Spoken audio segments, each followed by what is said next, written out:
Hi friends, welcome to Prepwise Economics. എൻ്റെ പേര് ആഷിക്. ഞാൻ CUET PG എക്കണോമിക്സ് കോച്ചിങ്ങിൻ്റെ എക്കണോമിക്സിൻ്റെ ഫാക്കൽറ്റിയാണ്. നിലവിൽ അലിഗഡ് മുസ്ലിം സർവകലാശാലയിൽ ജൂനിയർ റിസർച്ച് ഫെലോ ആയിട്ട് വർക്ക് ചെയ്തുകൊണ്ടിരിക്കുന്നു. എക്കണോമിക്സ് എന്ന് പറയുന്നത് എൻ്റെ ഒരു ടോപ്പിക്കാണ്. ഞാൻ എക്കണോമിക്സിനാണ് PhD ചെയ്യുന്നത്. +2 കഴിഞ്ഞതിന് ശേഷം, +2 കൊമേഴ്സ് സ്ട്രീം ആയിരുന്നു. +2 കഴിഞ്ഞതിന് ശേഷം എക്കണോമിക്സ് എന്ന് പറയുന്ന സബ്ജക്റ്റിനോട് എന്തുകൊണ്ടോ ചെറിയൊരു താല്പര്യം തോന്നി. മാത്രമല്ല സിവിൽ സർവീസ് ആയിരുന്നു എല്ലാവരുടെയും പോലെ എൻ്റെയും ഏറ്റവും പ്രധാനപ്പെട്ട ഒരു ലക്ഷ്യം എന്ന് പറയുന്നത്. സിവിൽ സർവീസിന് ഒരു സെക്കൻഡ് പേപ്പർ എന്നുള്ള രീതിയിലാണ് എക്കണോമിക്സിനെ ഇഷ്ടപ്പെട്ടു വരുന്നത്. അത് തന്നെ എക്കണോമിക്സിനെ കുറിച്ച് ആദ്യം ഒന്നും കൃത്യമായിട്ട് അറിയാത്തത് കൊണ്ടാണ്. എക്കണോമിക്സിനെ കുറിച്ച് കൃത്യമായിട്ട് അറിഞ്ഞിരുന്നുവെങ്കിൽ ഞാൻ ചിലപ്പോൾ എക്കണോമിക്സ് എടുക്കുമായിരുന്നില്ല. കാരണം എക്കണോമിക്സ് എന്ന് പറയുന്നത് വലിയൊരു ലോകമാണ്. അങ്ങനെ ഡിഗ്രി എക്കണോമിക്സ് എടുക്കണമെന്ന് തോന്നി. കാരണം സിവിൽ സർവീസിന്റെ ഒരു ഓപ്ഷണൽ സബ്ജക്റ്റ് ആയിട്ട് എക്കണോമിക്സ് ചൂസ് ചെയ്യണമെന്നായിരുന്നു ആഗ്രഹം. അങ്ങനെ ഡിഗ്രി എക്കണോമിക്സ് ചൂസ് ചെയ്തു. ഡിഗ്രി പഠിച്ചിരുന്നത് എറണാകുളം മഹാരാജാസ് കോളേജിലായിരുന്നു. 2014 ഡിഗ്രിക്ക് പ്രവേശനം നേടിയത്. അങ്ങനെ 2017 എറണാകുളം മഹാരാജാസ് കോളേജിൽ നിന്ന് എക്കണോമിക്സിൽ, സാമ്പത്തിക ശാസ്ത്രത്തിൽ ബിരുദം കരസ്ഥമാക്കി. മഹാരാജാസിലെ എക്കണോമിക്സിന്റെ കാലഘട്ടം, മഹാരാജാസ് പൊതുവെ ഒരു ക്യാമ്പസ് ലൈഫ് മുന്നോട്ട് കൊണ്ടുപോകാൻ പറ്റുന്ന ഏറ്റവും മനോഹരമായ ഒരു ക്യാമ്പസ് ആണ്. മാത്രമല്ല മികച്ച അധ്യാപകരും ഒരുപാട് നമുക്ക് എക്സ്പോഷറും കിട്ടുന്ന ഒരു സ്ഥലമാണ്. എറണാകുളം ടൗണിന്റെ നടുവിലായതുകൊണ്ട് തന്നെ നമുക്ക് പഠനപരമായിട്ടും പാഠ്യേതരമായിട്ടും ഒരുപാട് എക്സ്പോഷർ അവിടെ നിന്ന് കിട്ടും. അതുകൊണ്ട് തന്നെ പഠനം ഒരിക്കലും നിർത്തരുത് എന്നുള്ളൊരു കാര്യം മഹാരാജാസിൽ നിന്ന് കിട്ടിയതാണ്.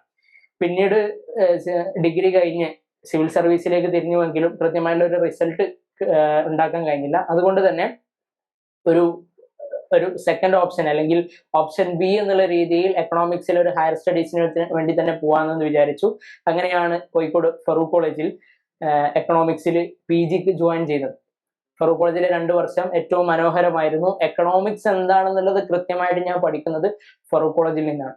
ഫറൂഖ് കോളേജിലെ PG കാലഘട്ടത്തിൽ പ്രിയപ്പെട്ട കൂട്ടുകാരോടൊപ്പം അതേപോലെ തന്നെ വിദ്യാർത്ഥികളോടൊപ്പം പഠിച്ചും കളിച്ചൊക്കെ വളർന്ന് അങ്ങനെ ഒരു 2 വർഷം ഫറൂഖ് കോളേജിൽ കഴിഞ്ഞു. അങ്ങനെ ഫറൂഖ് കോളേജിൽ കഴിഞ്ഞതിന് ശേഷം പിന്നീട് എന്താവും എന്നുള്ള, അല്ലെങ്കിൽ എങ്ങോട്ട് പോകണം, കാരണം സിവിൽ സർവീസ് എന്ന് പറയുന്ന ഒരു ഓപ്ഷൻ അവിടെ മാറ്റിവെച്ചിട്ടുണ്ട്. ഇപ്പുറത്ത് സിവിൽ എക്കണോമിക്സിൽ ഒരു കരിയർ, PhD എന്തായാലും ജോയിൻ ചെയ്യണം. പക്ഷെ PhDക്ക് ജോയിൻ ചെയ്യണമെങ്കിൽ നെറ്റോ JRF വേണം. 2019 PG കഴിഞ്ഞ് ഇറങ്ങുമ്പോൾ ഒരിക്കലും എനിക്ക് നെറ്റോ JRF ഉണ്ടായിരുന്നില്ല. അങ്ങനെ നെറ്റ് കരസ്ഥമാക്കണമെന്ന് വിചാരിച്ചു. അടുത്തൊരു എക്സാമിൽ തന്നെ കൃത്യമായിട്ട് നെറ്റ് ക്രാക്ക് ചെയ്തു. ബട്ട് ആ ഒരു വർഷം നെറ്റിന് നെറ്റും JRFും ഒരേ എക്സാമിലാണല്ലോ നമുക്ക് കട്ട് ഓഫ് ഉണ്ടാവുക. അപ്പൊ സ്വാഭാവികമായിട്ടും JRFന്റെ കട്ട് ഓഫിന്റെ 1% ഇപ്പുറത്ത് നിന്ന് എനിക്ക് മിസ്സായി. നെറ്റ് ക്വാളിഫൈ ചെയ്തിട്ടുണ്ട്, എന്നാൽ പോലും 67% ആയിരുന്നു JRFന് വേണ്ടിയിരുന്നത്. 66% ആയിരുന്നു എൻ്റെത്. അപ്പൊ സ്വാഭാവികമായിട്ടും ഒരു പെർസെൻറ്റേജിന് മാത്രം, ഒരു പെർസെൻറ്റേജ് വെച്ചാൽ 3 മാർക്കാണ്, 300-ൽ 3 മാർക്ക്, 3 മാർക്കിന് മാത്രം ആ ഒരു ഡിഫറൻസിൽ മാത്രം JRF നഷ്ടമായി. അപ്പൊ അതുകൊണ്ട് തന്നെ JRF എന്തായാലും നേടിയെടുക്കണം എന്ന് തോന്നി. അടുത്ത തവണ ശ്രമിച്ചു. അടുത്ത തവണ കിട്ടിയില്ല. അടുത്ത തവണ നെറ്റ് തന്നെ കിട്ടി. നെറ്റ് കിട്ടിയപ്പോൾ അപ്പോൾ മാർക്ക് കുറഞ്ഞു ആദ്യത്തേക്കാൾ. മൂന്നാമത്തെ തവണ വളരെ ഇന്റൻസീവായിട്ട്, മൂന്നാമത്തെ തവണയാണ് യഥാർത്ഥത്തിൽ കൊറോണ വരുന്നത്. കോവിഡ് വന്നു.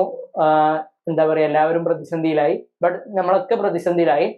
പക്ഷെ പ്രതിസന്ധിയിലായപ്പോഴും നമ്മൾ വീട്ടിൽ വെറുതെ ഇരിക്കായിരുന്നു. വീട്ടിൽ വെറുതെ ഇരിക്കുന്ന സമയത്ത് ഇത് കൃത്യമായിട്ട് അച്ചീവ് ചെയ്യണം, കരിയറിൽ ഒരു ബ്രേക്ക് ത്രൂ ഉണ്ടാക്കണം എന്ന് കരുതി അങ്ങനെ വീട്ടിൽ കുത്തിരിഞ്ഞ് പഠിച്ചു. അങ്ങനെയാണ് 2020 JRF കരസ്ഥമാക്കുന്നത്, 2020 സെപ്റ്റംബറിൽ. പിന്നീട് നിലവിൽ 2021 PhD അഡ്മിഷന് വേണ്ടി ട്രൈ ചെയ്യുന്നത്. PhD അഡ്മിഷന് വേണ്ടി ശ്രമിച്ചു. അങ്ങനെ 2022 തുടക്കത്തിൽ കർണാടക സെൻട്രൽ യൂണിവേഴ്സിറ്റിയിൽ PhD അഡ്മിഷന് വേണ്ടി ജോയിൻ ചെയ്തു. പിന്നീട് അലിഗഡ് മുസ്ലിം സർവകലാശാലയിൽ PhDക്ക് കിട്ടിയതിന് ശേഷം അലിഗഡിലേക്ക് മാറി. ഇപ്പോൾ അലിഗഡിൽ ജൂനിയർ റിസർച്ച് ഫെലോഷിപ്പോട് കൂടെ PhD ചെയ്തുകൊണ്ടിരിക്കുന്നു. ഇത്രയുമാണ് എന്നെക്കുറിച്ചും ഞാൻ സാമ്പത്തിക ശാസ്ത്ര ഫീൽഡിൽ എത്തിയത്, അല്ലെങ്കിൽ എക്കണോമിക്സ് എന്ന് പറയുന്ന ഫീൽഡിൽ ഞാൻ എത്തപ്പെടാനുള്ള കാരണം. പൊതുവെ കയറിയതിനു ശേഷം എക്കണോമിക്സ് എന്ന് പറയുന്നത് വളരെ മനോഹരമായ ഒരു ഏരിയയാണ്. നമ്മുടെ ജീവിതത്തിന്റെ ദൈനംദിന കാര്യങ്ങളാണ് നമ്മൾ കൃത്യമായിട്ട് പഠിക്കുന്നത്. എന്നാൽ ഒരുപാട് കാര്യങ്ങൾ നമുക്ക് ഈ ഒരു എക്കണോമിക്സുമായി ബന്ധപ്പെട്ട് നമുക്ക് പഠിക്കാനുണ്ട്. കുറച്ചൊക്കെ രസകരമായിട്ട് നമുക്ക് പഠിക്കാൻ പറ്റുന്ന ഏരിയാസ് ആണ്. എന്നാൽ ചില ഭാഗങ്ങൾ നമുക്ക് കുറേയൊക്കെ തിയറീസ് ഒക്കെ നമുക്ക് ഒരുപാട് തവണ നമ്മൾ ആവർത്തിച്ച് വായിച്ച് കൃത്യമായിട്ട് മനസ്സിലാക്കിയാലേ നമ്മുടെ ഉള്ളിലേക്ക് നമുക്ക് കൃത്യമായിട്ട് ഇത് ഗ്രഹിക്കാൻ പറ്റുള്ളൂ. എന്നിരുന്നാലും എക്കണോമിക്സ് എന്ന് പറയുന്ന ഒരു മനോഹരമായ ഒരു സബ്ജക്ട് നമുക്ക് ആസ്വദിച്ച് പഠിക്കാൻ പറ്റുന്ന, കൃത്യമായിട്ട് എക്സാമ്പിൾസ് ഒക്കെ നോക്കി അനുഭവിച്ച് പഠിക്കാൻ പറ്റുന്ന ഒരു വിഷയമാണ്.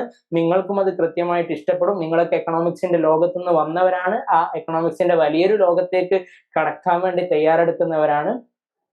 എല്ലാവർക്കും എക്കണോമിക്സിലെ ഏറ്റവും മികച്ച ഒരുപാട് കരിയർ ഓപ്പർച്യൂണിറ്റീസ് എക്കണോമിക്സ് തന്നെ ഉണ്ട്. നമ്മൾ ഇൻട്രൊഡക്ഷൻ വീഡിയോയിൽ അത് ഡിസ്കസ് ചെയ്തിരുന്നു.